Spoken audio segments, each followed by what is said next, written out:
afternoon, ladies and gentlemen, and we're now ready for our second session in this theatre, Commodity Outlook 2, Challenges and Opportunities in the Lithium Value Chain. I'll now hand you over to our moderator, Ken Hoffman from McKinsey. Thank you. Good afternoon, everyone, and thank you for coming to learn a little bit about lithium. I think just to start, there's been a big question about lithium and the growth of the world. It's pretty safe to say in our research, lithium will continue to see tremendous growth potential. What we call the electrification of everything is in full swing, and you'll continue to see new applications. This year, stationary storage has been quite the growth engine. However, there will be many growth engines for battery products, and particularly for lithium. We have an amazing panel here. I will go and introduce everyone. The Director of International Relations for Sigma Lithium, Daniel Ebo. Next to him is the CEO of Fast Markets, Raju Daswani. Next to him, from the Ministry of Industry and Mineral Resources, Saudi Arabia, we have the Deputy Minister of Mining Development, His Excellency Turki Al Babtain.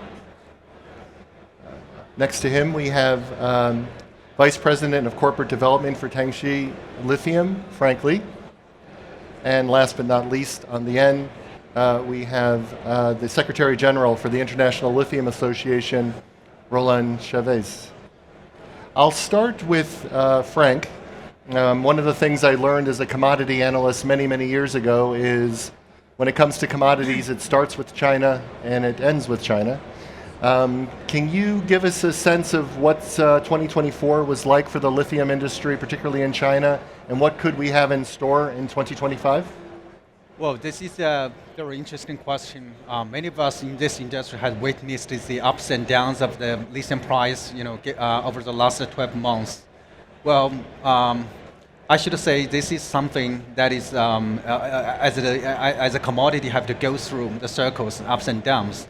But as a player, the leading players in this sector, we're not focused on the volatilities, the ups and downs. We focus on how we can commit it to, help the value chain to grow. So 2024 definitely is a difficult year for most of us.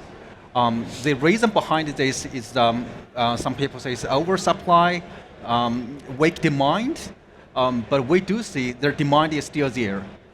In the next half of 2024, we see that a lot of players they suspended their project, delayed, or some of the projects have been closed, but still there is a lot of expansion in China, which means the demand is still over there. But definitely this will be a game not for everyone. This will be only for those who are committed, who has a long-term vision in this sector. So in this coming year, this year, 2025, we're still confident. The lithium market is still there, demand is still there. But the question in front of everyone is how can you bring a responsible, a sustainable, industry, the value chain to the world. That's very important in front of everyone, to government, to investors, and to industrial players like us. Now, when we talk about low cost and environmental friendliness, Daniel, Sigma's really been the proof in the pudding, and not only has Sigma been able to come up in speed on time and seemingly on budget, which very few have been able to do. Can you explain a bit about Sigma's strategy and how you've been able to come into this market? Sure, absolutely. Picking up on what Frank said, we're all about, we set out to prove that it is possible to do sustainable mining. And today we call our product Quintuple Zero Green Lithium for the following reasons. We are the first lithium operations globally that does not use tailing dams. As we are located in Brazil, and given the history in the sector in Brazil, that was the number one issue for us to address. So zero tailings. We use zero hazardous chemicals in our plant. We use zero dirty energy. All of the energy that is supplied to us, partly because the energy grid in Brazil is 85% renewable, is renewable energy. Fourthly, we use zero drinking water. Our water is sourced from a river 5 kilometers away from our operations, whose water is improper even for industrial use. So we built a water treatment facility and we recirculate that water all throughout the circuit. And last but not least, we are zero carbon. Our carbon footprint in our operations is only in our mining operations, mainly in the diesel used in our trucks and in the explosives used. So, I mean, it's a very small footprint. It translates to about, putting it in numbers, 0.27 tons of CO2 for every ton of lithium concentrate we produce. So we're very committed, not only on the environmental angle, but as upstreamers, we have a responsibility to earn the social license from the communities that surround us. So since the beginning, we've had open dialogues with these communities, listened to them, and as a company, we believe in creating opportunities for the people in these communities to grow alongside with us. So we've created microcredit programs for the female entrepreneurs. We've created programs to repatriate people from the region that had abandoned their families in search of jobs. Now they have jobs, and to solidify that social fabric. So, and we're lucky that in Brazil, we are a very competitive jurisdiction. And the name of the game right now, given the environment in the lithium industry, is being a low-cost producer. Particularly given that labor is relatively cheap and the cost of energy is very cheap as well. And I just wanted to close out. Our focus now, we are very focused on traceability. I think, again, as an upstream player, it is our responsibility to ensure that the product is being sourced in a sustainable fashion. And at least we need to see players in the industry providing workers with protection equipment. Now, we talked a little bit about what Frank said about supply, which you are amply providing. The next question comes about, as McKinsey, we see tremendous growth in lithium, but Roland, you were talking about how even more demand for lithium could be coming about. Can you explain a bit about how lithium demand is sort of coming at us from all angles? Thank you, Ken. To take words which I know that you've used in the past, the electrification of everything, the Internet of Things, this idea that we're going to have micro electrical storage in robots, lots of places. I'd like to expand that a step further and call it the electrification for everyone as well as of everything. We, in the super region, stretching from Cape Town through to Calcutta and then up to Almaty, you've got 3.8 billion people. The average age is in the low 20s. The average income is in high 4 figures US dollar, not purchasing power. These are people who are not going to be buying a Tesla anytime soon. And they might say, well, how can lithium change my life? And the answer, a bit like the mobile phones that we saw in Africa, whereby people waiting for a landline for decades never received a landline, suddenly they had a mobile phone signal, and they leapfrogged. So we're going to see micro storage leading to micro transport, so electric bikes, electric scooters, electric rickshaws, and small storage units all across poorer countries who are not connected to the main electric grid, to allow them to run fridges, televisions, radios, fans, lights, all the things that we take for granted. But if you don't have mains electricity, that's really tough. So yes, this isn't just a rich man's story, Ken. This is a story for humanity, for the world. And really, it's very, very exciting. Now, we have seen, obviously, a lot of price volatility in the lithium price. Raju, you deal with prices all the time. How have these recent developments in financial markets for lithium contracts evolved, particularly in context of the OEMs and price stability? I think the first thing we've seen is actually not a lot of volatility recently. We've seen a really extended period of low, depressed prices. So the patience sort of died and we're just sort of level right now. You saw that great volatility as prices escalated up from $8 to $40, $80 per kilo.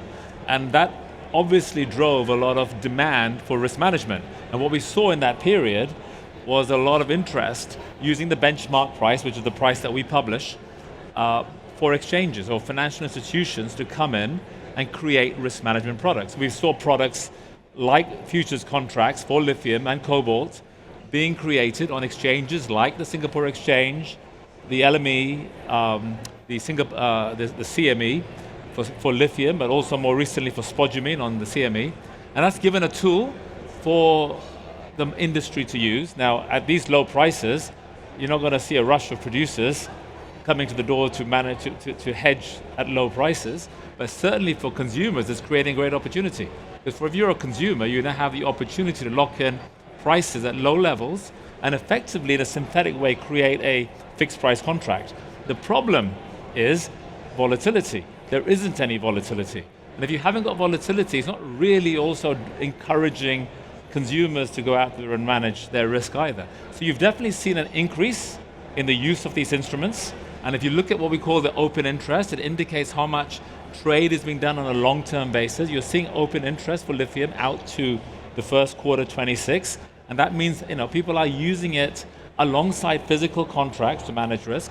But once we see volatility, once we see prices coming back up, and that will happen because these are cyclical markets and you will see the cycle change, then you will see that rush for managing that risk. And you will see OEMs and consumers at the front of the line managing that risk and increasing the volumes that are managed on exchange. Now, this conference is quite amazing, and it shows the kingdom's outview on how important critical minerals are to the global industry. Turkey, can you please tell us what the current outlook is in the kingdom for these battery raw materials, including lithium, and how you see this going forward? Thank you, Jeff, and it's truly a great pleasure for me to be in this panel with the esteemed experts. To answer this question, let me just zoom a little bit in terms of how Saudi Arabia Vision 2030 is driving a major economic transformation, of which the mining sector has been really a key, one of the key engines to drive economic diversification. The kingdom, as you probably most of you have heard, has already determined to be part of the global energy transition, and that includes also transitioning local energy capacity, as well as also taking an advantage of the global opportunity. When we look at the NIS, the National Industrial Strategy, it targets 12 sectors, 10 of which are very mineral intensive.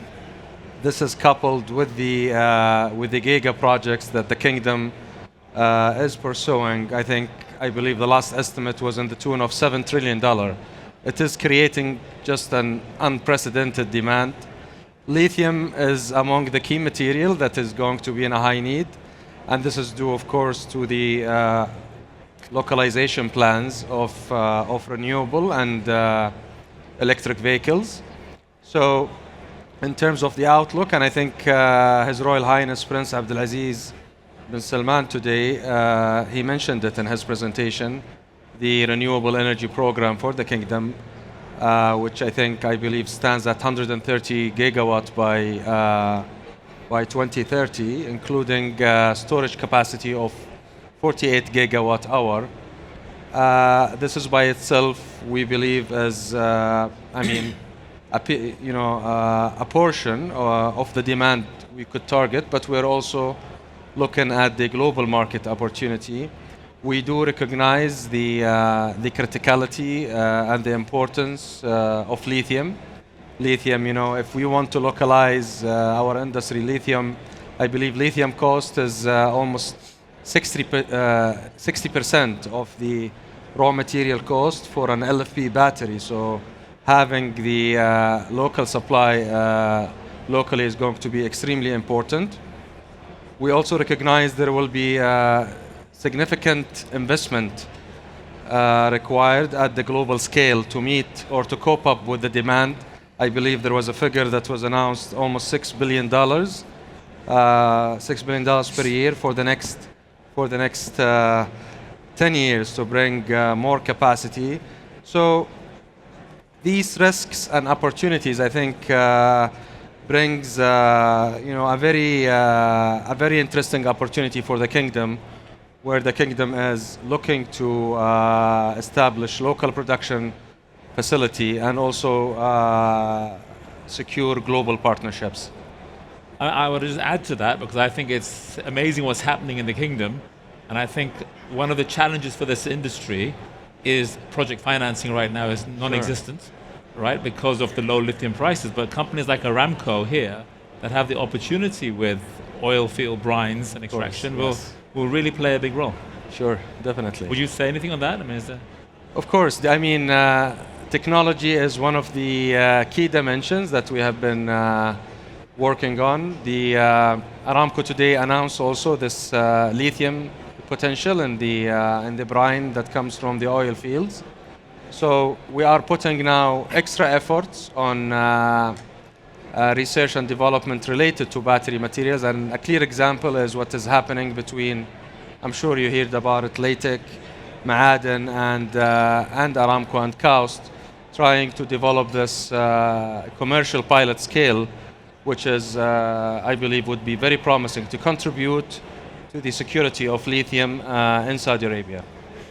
And that's so important because lithium is almost, if you look at the price of oil 100 years ago, it's actually come down, Yes. Inflation adjusted. The price of lithium will need to come down for more and more sources of low-cost batteries. Frank, you have a great opportunity to look at all the new technologies. How do you see technology improving lithium refining and hopefully lowering overall lithium costs? Of course, if you look at what happened over the last decade, lithium price have its the technology improvement has greatly advanced this industry in general. So what we are looking at is not only a technology alone, but a whole systematic solution. For example, Tianqi, we spent a decade trying to consolidate the upper stream and the middle stream, trying to debottleneck every technological bottleneck while we're producing lithium. I think it's quite important. We have to think systematically, but not just one new idea. So I do believe technology will be the driving force behind the lithium industry, and ultimately that will further drive the price down to a reasonable level, especially for the downstreams that everyone can accept, can use lithium as a power metal. Well, I mean, that's, I think, the great opportunity set here in the kingdom is you don't have a lithium industry. So as you build one, you're going to be using the latest and the greatest technology. And so the opportunity set to build a brand new refining production technology is going to really be important. But it's also going to probably take, besides the resources here in the kingdom globally, and I'll leave this open to Roland or Daniel, do you see consolidation, as we've seen in China, sort of consolidation of the value stream? Do you think a global consolidation occurs in the value stream? I can quickly comment on that. Again, given where prices are now, we're seeing operations in Australia shutting down. So again, the name of the game is low cost. And just last year, we saw Pilbara, which is one of the main players in hard rock, acquire a company in Brazil, which validates that Brazil is truly going to become a competitive jurisdiction for lithium. So yes, absolutely. I think we're going to see a lot more of that, particularly for projects that are, as Raju perfectly mentioned, there is a lot of difficulty finding financing for startup projects. We were lucky enough to receive funding from the Brazilian Development Bank. We need to see more of that happening. And just for my sake, and I can't comment on the commercial side necessarily, but certainly your point about this being a new opportunity, this is a new opportunity for the world. I mean, every time there's been an industrial revolution, and I think we're now on fourth or fifth, depending on who you follow, there's been a paradigm shift in kind of the geopolitical, economic structure of the world. So to see I mean, to come here and how many people are there? 18,000 people here? This is a statement of confidence, and what I absolutely love about it is it brings people from all over the world to one place where you can just talk and do business, and it's like, I think it was Nelson Mandela who said it all comes down to education. And ultimately, when you speak, I mean, we're all speaking English here, and thank you for it, but getting the information to the right people in the right language is absolutely critical. I think he said something like, when you say something in the language people understand, it goes to their head, and when you speak the language that they speak, it goes to their heart, if I'm remembering correctly. Just quick plug, we have an Arabic edition of our magazine, The Lithium Voice, out.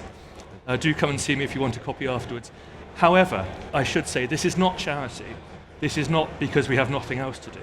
It's because through education, through being a respected voice in the industry, we become a more effective association for our members, who are really the leaders of responsible, sustainable mining in the world. And going forward, the point I'm eventually getting to, Ken, and thank you for your patience, the point I'm getting to is that as we go forward, let's keep those currently extremely high standards of environmental protection and social sort of incorporation in production. Let's not let those standards dip. Let's keep the norm high, and that will benefit everyone. The new countries, the existing countries, everyone who takes advantage from this can benefit. I want to go back to your point about consolidation, and also your point about Chinese about technology. The first one on consolidation is inevitable, in my view. You're going to have a shakeout because of low prices. You have the majors like Aramco, ExxonMobil, Rio Tinto's coming into the market. You're going to see them drive consolidation, and it's important for this industry to get that scale to be able to underwrite the R&D and investment that's needed, and you're going to see that happening. On the point of technology, I think you can't really compete with the Chinese. I mean, the Chinese have 10 years of know-how, expertise in doing it properly. You go to China, everything is electric vehicle driven.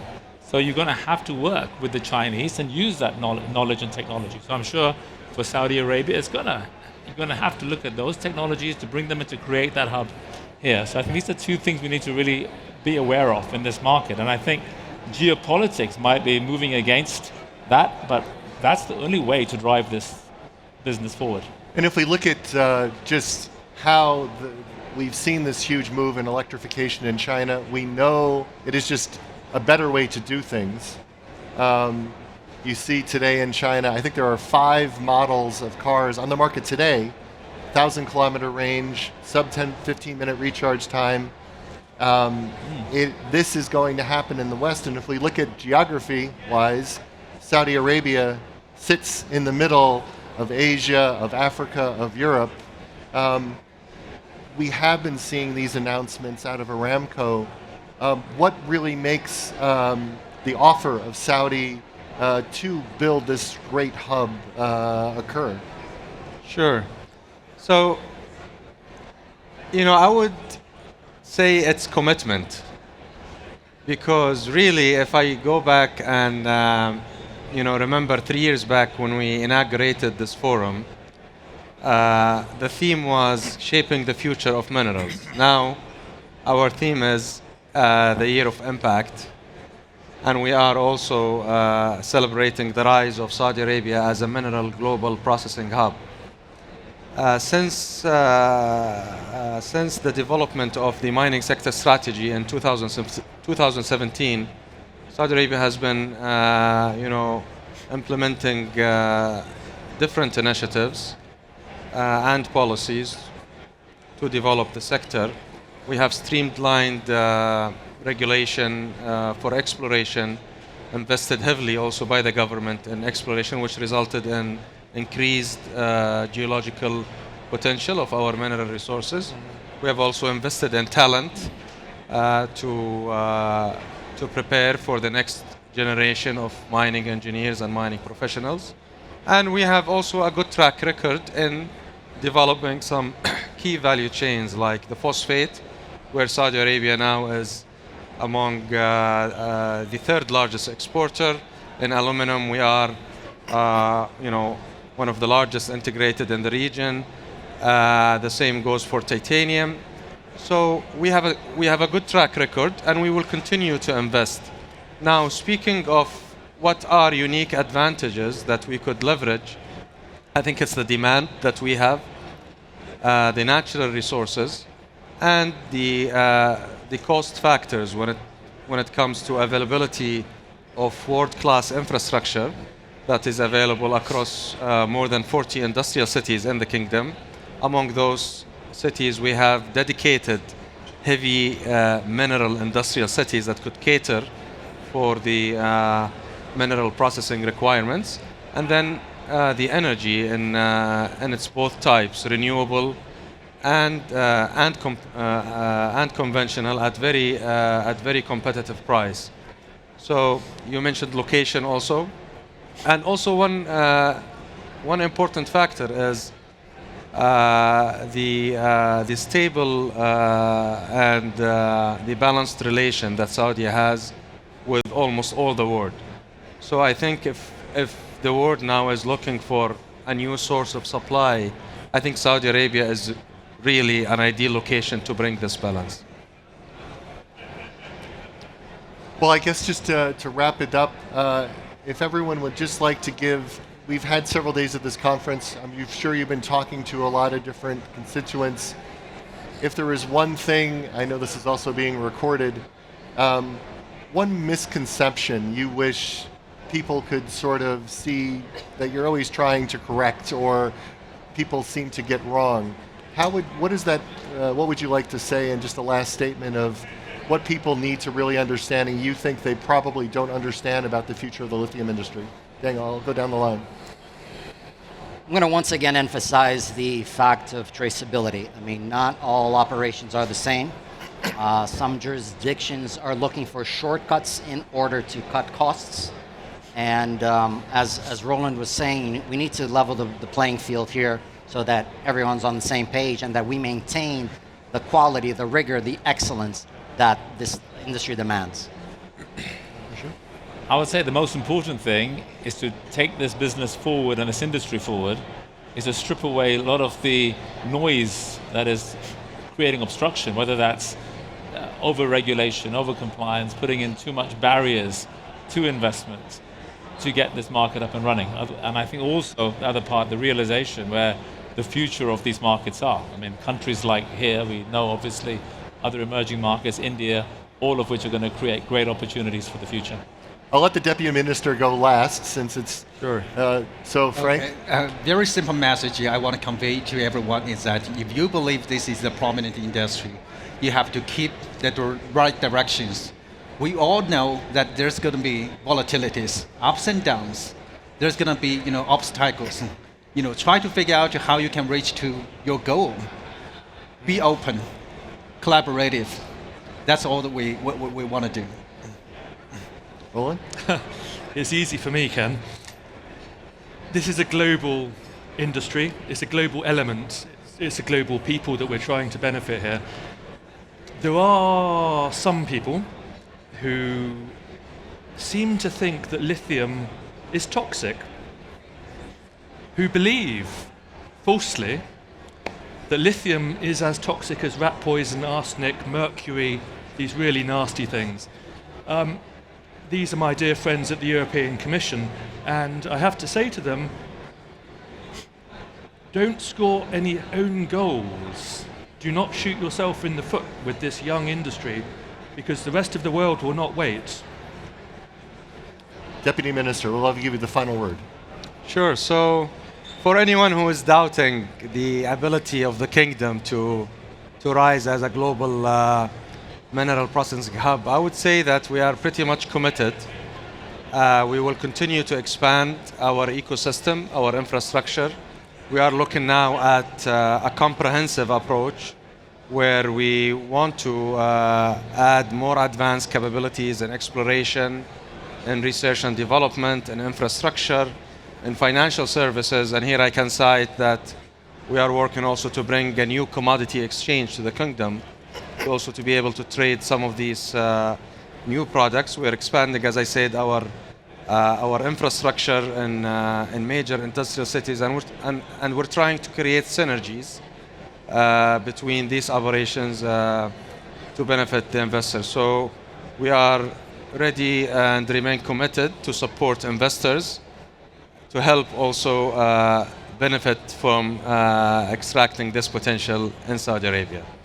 Well, from McKinsey's conversations throughout this conference to this amazing conference itself, we can see, literally see the commitment that the kingdom has. So thank you so much for hosting all of us. Thank you. And thank you everyone for coming today. Thank you. In fact, we're doing a lot of